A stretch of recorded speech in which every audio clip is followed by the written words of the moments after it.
Hello everyone, I am Soumya and welcome back to my YouTube channel Vidya Education। इसके पहले वाले class तक हमने न्यूट्रिशन के बारे में पढ़ा था, न्यूट्रिशन के टाइप्स तक पढ़ लिया था। आज जो है इस क्लास में हम न्यूट्रिशन इन प्लांट्स पढ़ेंगे, मीन्स प्लांट्स में न्यूट्रिशन कैसे होता है ये सब कुछ जानेंगे। तो सुनते हैं क्या होता है कि बाकी जो ऑर्गेनिज्म, अदर ऑर्गेनिज्म जो होते हैं वो अपने फूड के खोज में, मतलब एक वन प्लेस से दूसरे प्लेस तक, एक स्थान से दूसरे स्थान तक क्या कर सकते हैं, वो जा सकते हैं और जा करके अपने फूड की सर्च कर सकते हैं। बट प्लांट जो होता है वो एक जगह पर ही स्थिर होता है, तो एक जगह पर रहने की वजह से वो अपना खाना जो है वो खुद बना लेता है। ठीक है, तो कैसे बनाता? तो वो जो अपना खाना जो खुद बनाता है, अपना जो फूड जो खुद बनाता है वो बनाता है एक प्रोसेस के थ्रू, जिस प्रोसेस को कहते हैं फोटोसिंथेसिस। अब ये फोटोसिंथेसिस क्या होता है? तो कहता है क्या कि the process by which green plants, क्या होता है वैसा प्रोसेस जिसमें ग्रीन प्लांट्स, कौन से plants? Green plants make their own food, अपना खाना खुद बनाते हैं। किसके? Make their own food, food किस रूप में बनाते हैं, किस फॉर्म में? ग्लूकोज की फॉर्म में। फ्रॉम किस से? कार्बन डाइऑक्साइड एंड वाटर, यानी कि वो कार्बन डाइऑक्साइड और वाटर का यूज करते, कार्बन डाइऑक्साइड और वाटर से अपना जो है वो फूड बनाता है बाय यूजिंग सनलाइट एनर्जी। और देखो, कोई भी प्रोसेस करने के लिए या फिर कोई भी काम करने के लिए हमें एनर्जी की रिक्वायरमेंट होती है, तो प्लांट वो एनर्जी कहाँ से लेता है? सनलाइट से लेता है। तो सनलाइट एनर्जी का यूज करता है किसके प्रेजेंस में? क्लोरोफिल के प्रेजेंस में। और इस प्रोसेस को, ये जो पूरा प्रोसेस है उसी को ही बोलते हैं फोटोसिंथेसिस। मीन्स कि प्लांट्स जो है वो कार्बन डाइऑक्साइड और वाटर से सनलाइट एनर्जी का यूज करके क्लोरोफिल के प्रेजेंस में अपना खाना खुद बना लेता है। ठीक, अब देखो, जब ये प्रोसेस होता है तो इस प्रोसेस के थ्रू ऑक्सीजन गैस रिलीज, देखो एक तो तुम्हारा फूड बन गया, फूड क्या बना? ग्लूकोज बना। इसके अलावा ऑक्सीजन गैस रिलीज होता है इस फोटोसिंथेसिस के प्रोसेस के थ्रू। ठीक है, अब देखो इस प्रोसेस को हम रिप्रेजेंट कैसे करेंगे? तो इसको एक हम ये फॉर्मूला के थ्रू देखते हैं। तो कहता है क्या, कैसे रिप्रेजेंट करते हैं? तो क्या होता है, कौन कौन सा चीज़ का यूज़ किया? कार्बन डाइऑक्साइड का यूज़ किया। किसका यूज़ किया? Carbon dioxide. तो ये हो गया क्या? Carbon dioxide. कार्बन डाइऑक्साइड मिलता कहाँ से है? तो फ्रॉम एयर। तो एयर से उसको कार्बन डाइऑक्साइड मिला और पानी लिया, H2O मीन्स वाटर, तो वाटर लिया कहाँ से? From soil. सॉइल से वो क्या लेता है? वाटर लेता है। और लाइट एनर्जी कहाँ से मिलता है? सन से, सनलाइट से।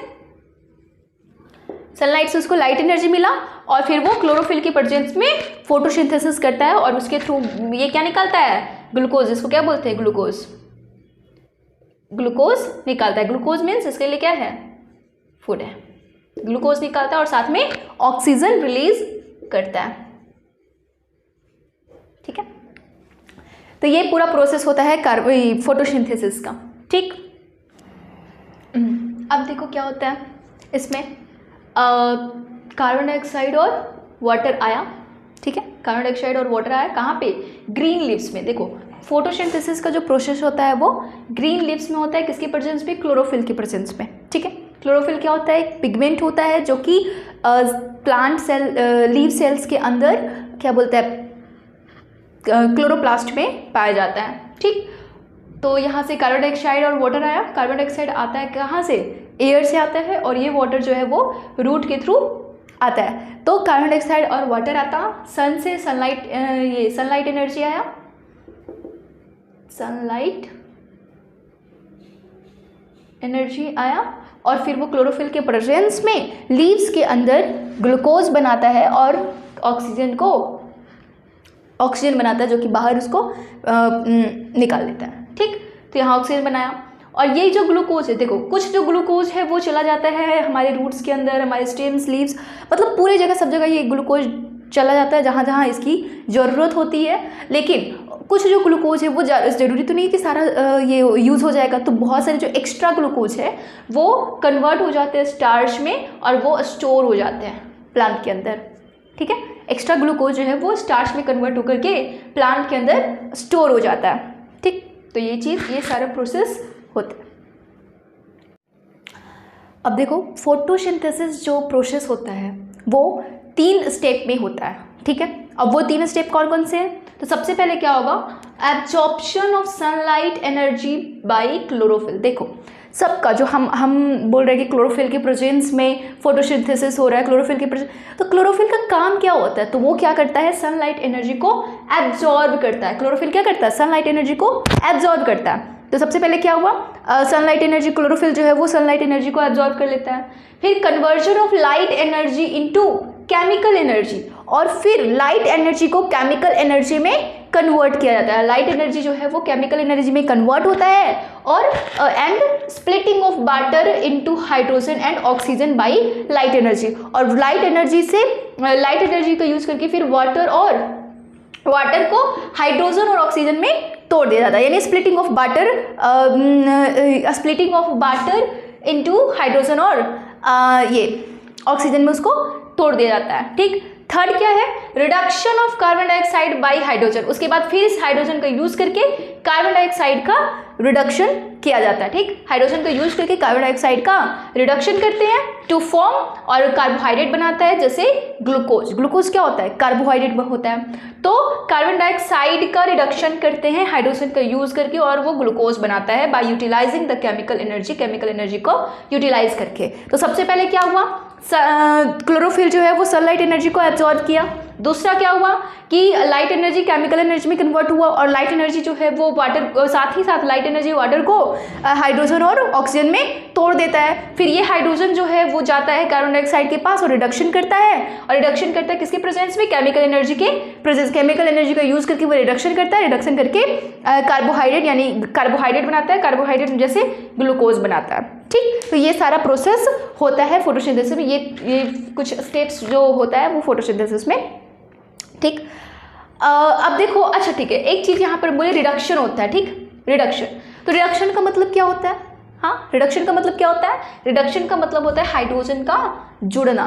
मीन्स क्या हुआ, यहाँ कार्बन डाइऑक्साइड में क्या होता है, हाइड्रोजन ऐड होता है, हाइड्रोजन जुड़ करके कार्बोहाइड्रेट बनाता है। ठीक, अब फोटोसिंथेसिस के लिए, फोटोसिंथेसिस होने के लिए कुछ कंडीशन होता है, मतलब हमको कुछ चाहिए होता है, कुछ ऐसा चीज़ होनी चाहिए जिसके द्वारा फोटोसिंथेसिस होता है। तो कौन कौन से ऐसे इंपॉर्टेंट चीज़ें जिसके जो मतलब कौन कौन से ऐसे कंडीशन होना चाहिए जिसके थ्रू फोटोसिंथेसिस हो सके? तो सबसे पहले सनलाइट बहुत नेसेसरी है, सनलाइट होना चाहिए। दूसरा क्या है, क्लोरोफिल। प्लांट्स लीव्स के अंदर क्लोरोफिल होना चाहिए, क्योंकि क्लोरोफिल ही है जो क्या करता है, सनलाइट को एब्जॉर्ब करता है, तो क्लोरोफिल होना बहुत जरूरी है। तीसरा क्या है, कार्बन डाइऑक्साइड। कार्बन डाइऑक्साइड तो रॉ मटेरियल ही है, यानी हमको कार्बन डाइऑक्साइड और वाटर की रिक्वायरमेंट होती है क्या बनाने में, ये फोटोसिंथेसिस प्रोसेस पूरा होने में। ठीक है, अब देखो, अब कहते हैं क्या कि हमको सनलाइट चाहिए, क्लोरोफिल चाहिए, कार्बन डाइऑक्साइड चाहिए। तो ये पता कैसे चला कि हमको फोटोसिंथेसिस होने के लिए ये जो तीन चीज़ है, ये जो 3 कंडीशन है वो बहुत ही ज़रूरी है। ये चीज़ पता कैसे चला? तो बहुत सारे एक्सपेरिमेंट्स किए गए, तो उन एक्सपेरिमेंट्स के थ्रू फिर हमें ये चीज़ पता चला कि फोटोसिंथेसिस के लिए सनलाइट, क्लोरोफिल और कार्बन डाइऑक्साइड की ज़रूरत होती है। और ये एक्सपेरिमेंट फिर हुआ कैसे? देखो, एक्सपेरिमेंट जो हुआ वो मेनली बेस्ड था स्टार्च के फॉर्मेशन पर, यानी जितने भी एक्सपेरिमेंट किया गया उसमें यही चेक किया गया कि स्टार्च बन रहा है कि नहीं बन रहा है, कहाँ पर स्टार्च बना, कैसे स्टार्च, मतलब यहाँ स्टार्च की फॉर्मेशन पर। अब ये जो सारे एक्सपेरिमेंट्स हुए इसमें ये भी पता चलेगा कि जो फोटोसिंथेसिस होता है उसका फाइनल प्रोडक्ट जो फूड बनाता है वो स्टार्च बनाता है। ठीक, तो ये भी पता चलता है। अब देखो, स्टार्च को क्यों लिया गया इस एक्सपेरिमेंट का मेन चीज़, तो कहता है क्या कि स्टार्च जब हम क्या करते हैं कि स्टार्च को किस लीव्स में स्टार्च प्रेजेंट है या नहीं है, ये चीज़ पता चल जाता है कैसे? आयोडीन सॉल्यूशन डालते हैं, आयोडीन सॉल्यूशन को डालने पर स्टार्च का जो कलर है वो चेंज हो जाता है ब्लू ब्लैक में। ठीक, तो जब वो ब्लू ब्लैक में चेंज हो जाता है तो हमें पता चल जाता है कि स्टार्च है इसमें, और स्टार्च है तो फिर उससे पता चलता है। तो इस तरीके से तो किसी भी एक्सपेरिमेंट को करने के लिए सबसे पहले किया जाता है क्या कि लीव्स जो प्लांट्स है उसको डी स्टार्च किया जाता है। ठीक, डी स्टार्च मतलब लीव्स में जितने भी स्टार्च हैं उन सबको बाहर निकाल दिया जाता है, उन सबको खत्म कर दिया जाता है, यानी कि लीव्स में स्टार्च प्रेजेंट नहीं होना चाहिए, तो उन सबको निकाल दिया जाता है। अब बात ये उठता है कि डी स्टार्च करेंगे कैसे? तो देखो क्या होता है, स्टार्च क्या है, फूड है।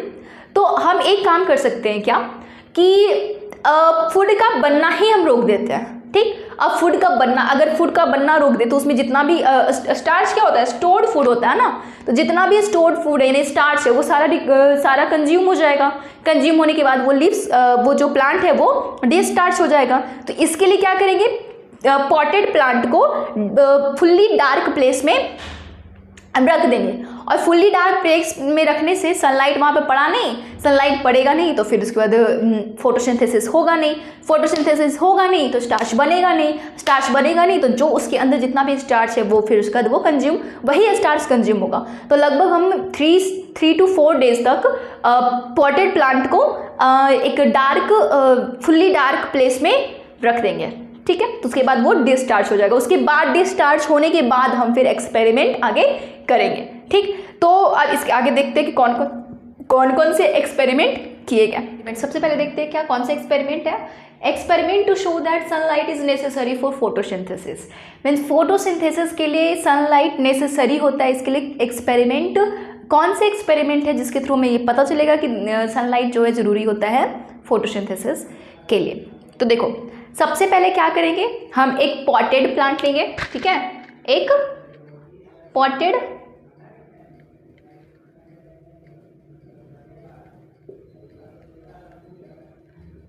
प्लांट लेंगे।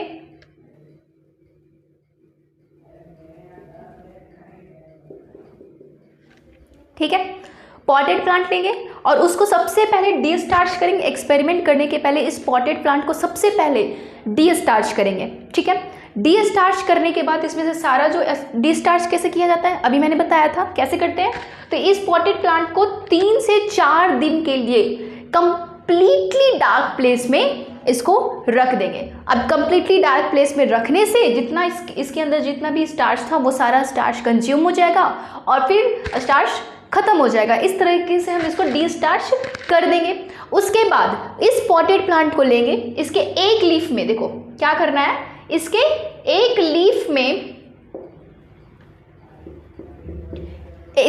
लीफ में मतलब हम एल्युमिनियम फॉइल या फिर ब्लैक पेपर का एक स्ट्राइप लेंगे और इसके एक लीफ में अच्छे से लगा देंगे। ठीक है, एल्युमिनियम फॉइल या ब्लैक पेपर का स्ट्राइप लेकर के एक लीफ में इसको अच्छे से एडजस्ट, यानी इसको इस तरह से मोड़ करके एकदम अच्छे से इसको क्लिप लगा करके इसको चिपका देंगे। ठीक, इस तरह से इसको अटैच कर देंगे।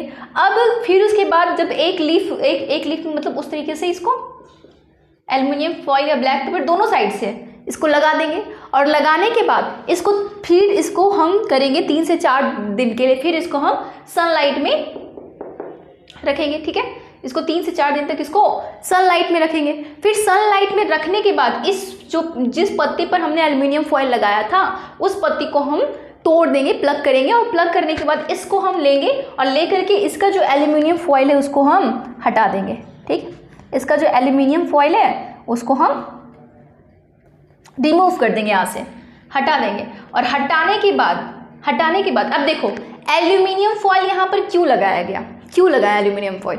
तो क्या था कि हमें ये पता था कि सनलाइट जब होता है तो उसमें क्या बनता है, सनलाइट के प्रेजेंस में स्टार्च बनता है, इसको प्रूव करना था।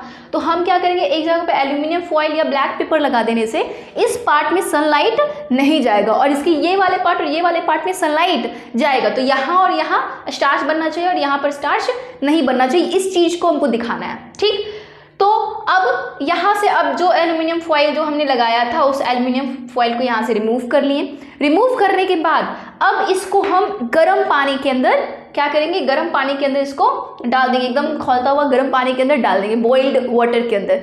अब गर्म पानी के अंदर जाने से इसके जो सेल मेम्ब्रेन है वो जो सेल मेम्ब्रेन होगा वो टूट जाएगा और टूट जाने के बाद ये आयोडीन के लिए ज़्यादा परमेबल हो जाएगा, मतलब इसमें आसानी से आयोडीन जा पाएगा, तो ज़्यादा परमेबल हो जाएगा। ठीक, उसके बाद इस पानी से निकालने के बाद हम इसको क्या करेंगे, पानी से निकालने के बाद हम इसको अल्कोहल के साथ इसको गर्म करेंगे। ठीक, अल्कोहल के साथ गर्म करने के लिए एक छोटा सा बीकर लेंगे, इस बीकर में इस पत्ती को इस पत्ती को मतलब ये जो लीफ है उसको डाल देंगे, इसके अंदर अल्कोहल डाल देंगे। अब देखो अल्कोहल को हम डायरेक्ट फ्लेम पर नहीं रख सकते क्योंकि अल्कोहल बहुत जल्दी आग पकड़ लेता है, तो बहुत जल्दी आग पकड़ने की वजह से हम इसको डायरेक्ट फ्लेम पर नहीं रख सकते। इसको गर्म करने के लिए क्या करेंगे, इससे एक बड़ा बीकर लेंगे, बड़े बीकर के अंदर पानी डालेंगे और पानी डाल करके इसके अंदर ये वाला छोटा बीकर को एडजस्ट करेंगे और इसमें फिर उसके बाद हम इसको गर्म करेंगे। गर्म करने से ये पानी गर्म होगा, इस आग के थ्रू ये पानी गर्म होगा, पानी गर्म होने के बाद ये बीकर, ये अल्कोहल गर्म होगा और फिर अल्कोहल गर्म होने से ये पत्ती अच्छे से उसमें बॉईल होगा। अब देखो अल्कोहल में इसको बॉईल, इसको गर्म, अल्कोहल में इसको बॉईल, जो लीफ है उसको अल्कोहल में बॉईल क्यों करना है, क्योंकि अल्कोहल में बॉईल करने से इसमें जितने भी क्लोरोफिल होगा, क्योंकि हमको सबसे पहले क्या करना है, इसके अंदर जो भी क्लोरोफिल है उसको हटा देना है, क्योंकि अगर हम इसमें आयोडीन का सॉल्यूशन डालते हैं तो क्लोरोफिल होने की वजह से कुछ ना कुछ अलग रिएक्शन कर जाएगा। तो हमको सबसे पहले इसके अंदर जितने क्लोरोफिल है उसको हटाना है। तो इसको क्लोरोफिल को हटाने के लिए हम इसको अल्कोहल के अंदर बॉईल करेंगे। ठीक, तो बॉईल करने से इसका जो जितना भी क्लोरोफिल है वो अच्छे से एकदम हट गया। हट जाने के बाद इस लीफ को निकाल करके इसको वापस से गर्म पानी से धोएंगे। गर्म पानी से क्यों धोना है, क्योंकि अगर इसमें कुछ क्लोरोफिल के जो पार्टिकल्स अगर चिपके हैं तो वो अच्छे से धुल जाए, वो अच्छे से हट जाए। ठीक, अब धोने के बाद ये डीकलराइज, हमारा जो लीफ जो बचा वो अब डीकलराइज हो जाएगा। ठीक, इसमें कोई कलर नहीं, कलरलेस हो जाएगा, बिल्कुल कलरलेस हो जाएगा। ठीक, अब हम इसमें आयोडीन डालेंगे। तो आयोडीन डालने के बाद क्या होता है, क्या बताया था मैंने कि हम जहाँ पर स्टार्च होगा वो स्टार्च क्या देता है, आयोडीन के साथ ब्लू ब्लैक कलर देता है। तो जैसे ही आयोडीन डालेंगे तो इतने पार्ट को छोड़ करके, जहाँ पर हमने एल्यूमिनियम फॉइल लगाया था उतने पार्ट को छोड़ करके बाकी सारे पार्ट में ये वाले पार्ट जो है वो ब्लू ब्लैक हो जाएगा और ये पार्ट ब्लू ब्लैक नहीं होगा। तो इस एक्सपेरिमेंट से हमको ये पता चलता है कि जिस पार्ट में हमने एल्यूमिनियम फॉइल रखा था, लगाया था या फिर ब्लैक पेपर लगाया था, उस पार्ट में सनलाइट नहीं जा पाया। वो जो पार्ट है वहाँ पर सनलाइट नहीं जा पाया और सनलाइट नहीं जाने के कारण इस पार्ट में स्टार्च का फॉर्मेशन नहीं हो पाया और इसी कारण जब स्टार्च नहीं बनता तो ब्लू ब्लैक कलर नहीं देता है।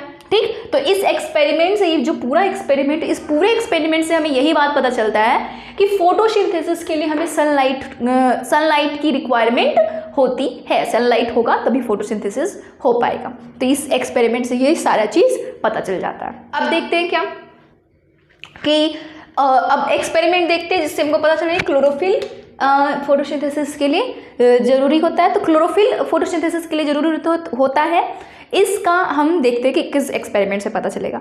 तो अब क्लोरोफिल का पता करने के लिए हमको वेरिजेटेड लीफ लेना पड़ेगा। वेरिजेटेड लीफ मतलब वैसा लीफ जो कि पार्सली ग्रीन और पार्सली वाइट होता है, उस लीफ को वेरिजेटेड मीन्स, देखो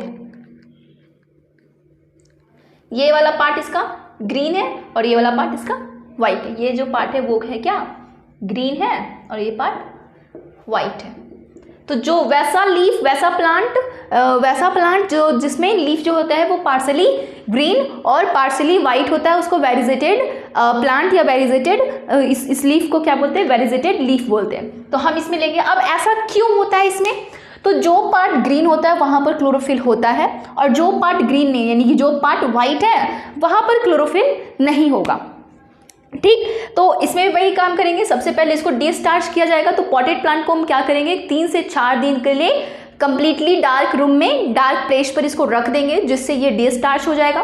फिर डिस्टार्च होने के बाद इस प्लांट को हम लेंगे और इस प्लांट को फिर इसको 3 से 4 दिन तक हम सनलाइट में रखेंगे। सनलाइट में इसको 3 से 4 दिन के लिए रख देंगे।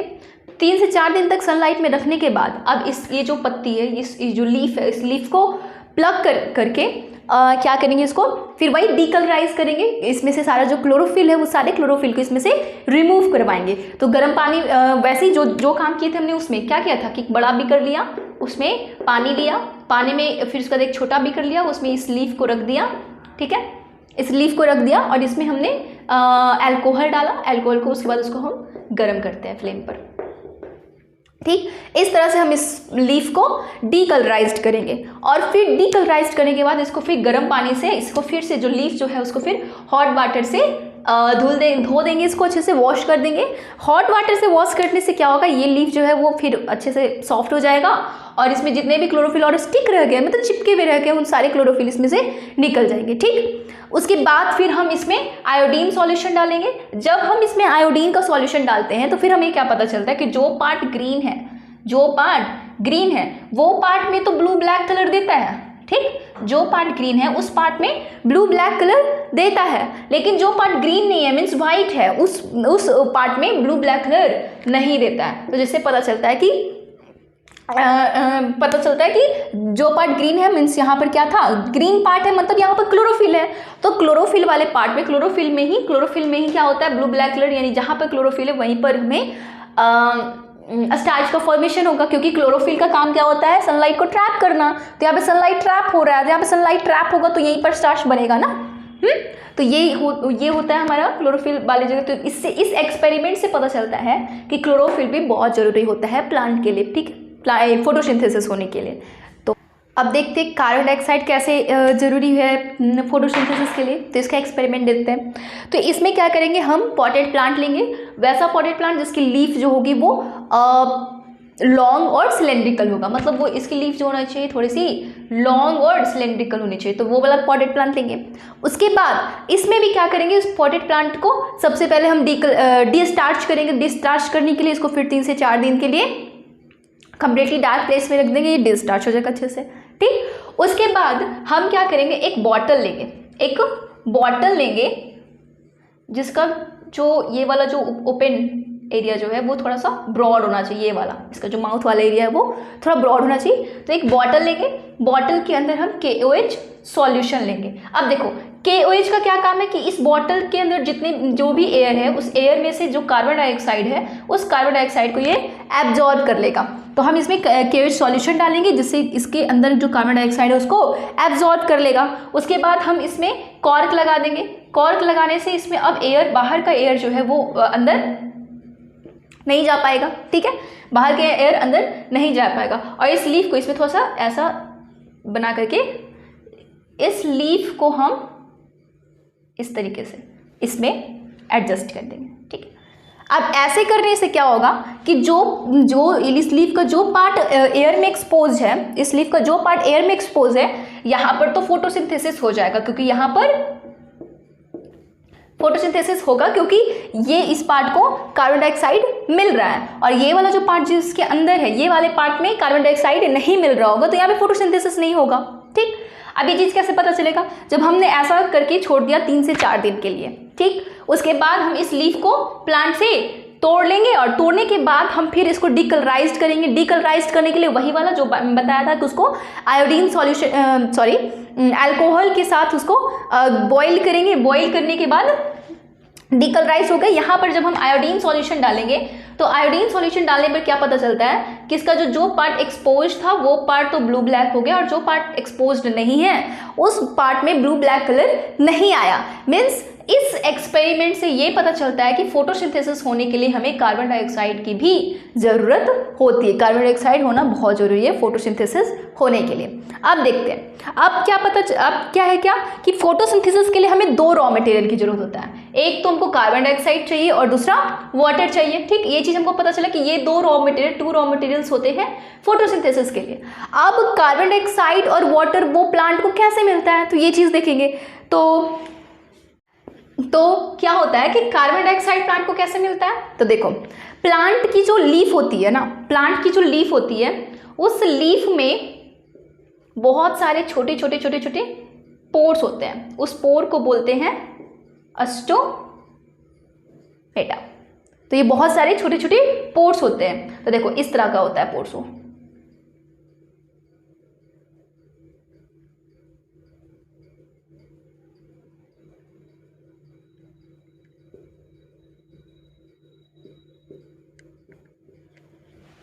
बहुत सारे छोटे छोटे इसमें पोर्स होते हैं। तो इस पोर्स के थ्रू यहाँ पर एयर से कार्बन डाइऑक्साइड यहाँ पर जाता है। ठीक, इस अस्टोमेटा के थ्रू। ठीक, अब अस्टोमेटा के चारों ओर ये जो सेल होता है वो सेल से घिरा होता है जो कि इसको प्रोटेक्ट करता है। इस सेल को बोलते हैं गार्ड सेल। ठीक है, ये जो सेल होता है वो होता है गार्ड सेल जो कि ये स्टोमेटल पोर को प्रोटेक्ट करने का काम करता है। अब इस गार्ड सेल का क्या काम होता है? गार्ड सेल का काम होता है कि ये स्टोमेटल पोर की जो ओपनिंग है, मतलब ये खुलना और क्लोज, ओपनिंग और क्लोजिंग को ये रेगुलेट करता है। ठीक, कैसे करता है ये रेगुलेट? तो क्या होता है कि जब इसमें पानी बढ़ जाता है, इस गार्ड सेल के अंदर जब पानी बढ़ता है तो इस तरह से ये कर्व हो जाता है, और ये कर्व होने के बाद ये क्या हुआ? ओपन हो गया। ओपन होने पर इसमें कार्बन डाइऑक्साइड आएगा अंदर। ठीक है, कार्बन डाइऑक्साइड आएगा और इसके अंदर का जो वाटर है वो इसमें से रिलीज होगा, ऑक्सीजन भी रिलीज होगा। तो इस तरीके से ये होता है। और फिर जब ये वाटर रिलीज हो जाता है तो ये फिर जा करके प्लेन हो जाता। ठीक है, जा करके वो प्लेन हो जाता है। तो इस तरह से फिर वो बंद हो जाता है। तो ये जो गार्ड सेल जो है वो इस तरह से इसके ओपनिंग और क्लोजिंग को रेगुलेट करता है। ओके, अब है क्या, प्लांट को वाटर कहाँ से मिलता है? तो प्लांट को वाटर जो है वो रूट से मिलता है। क्या होता है रूट में कि रूट जो होता है, ये यहाँ पर जो सॉइल होता है, सॉइल में पानी होता है, और ये जो वाटर है, ये वाटर इस रूट के में एब्जॉर्ब होता है। किसके थ्रू? ऑस्मोसिस के थ्रू। तो ऑस्मोसिस एक प्रोसेस है जिसके थ्रू ये वाटर जो है इस रूट में एब्जॉर्ब होता है, और फिर जाइलम वेसल से होते हुए प्लांट के ये क्या बोलते हैं, इसके लीव्स में आ जाता है। तो इस तरह से पानी भी प्लांट को मिलता है। अब देखो फोटोसिंथेसिस कहाँ पर होता है? क्वेश्चन आता है क्या कि फोटोसिंथेसिस जो है वो कहाँ पर, इसका साइट क्या है, कहाँ पर फोटोसिंथेसिस होता है? तो हमने क्या बताया कि जो प्लांट की जो लीफ की जो सेल होती है, फोटोसिंथेटिक सेल या बोलते हैं मेसोफिल सेल। कौन सी सेल? फोटोसिंथेटिक सेल और मेसोफिल सेल। तो क्या होता है कि फोटोसिंथेटिक सेल या मेसोफिल सेल्स के अंदर ये इसमें कुछ ऑर्गेनल सेल्स, देखो हमने क्या पढ़ा था कि सेल्स जो होता है, सेल्स के अंदर कुछ ऑर्गेनल्स पाए जाते हैं। ठीक है, तो उस ऑर्गेनल्स में एक है जो क्लोरोप्लास्ट होता है। तो इसमें क्लोरोप्लास्ट पाया जाता है। क्लोरोप्लास्ट के अंदर क्लोरोफिल पिगमेंट होता है। उस क्लोरोफिल पिगमेंट में उस क्लोरोप्लास्ट के अंदर क्या होता है? क्लोरोफिल पिगमेंट होता है जिसके थ्रू सनलाइट यहाँ पे एब्जॉर्ब हो जाता है।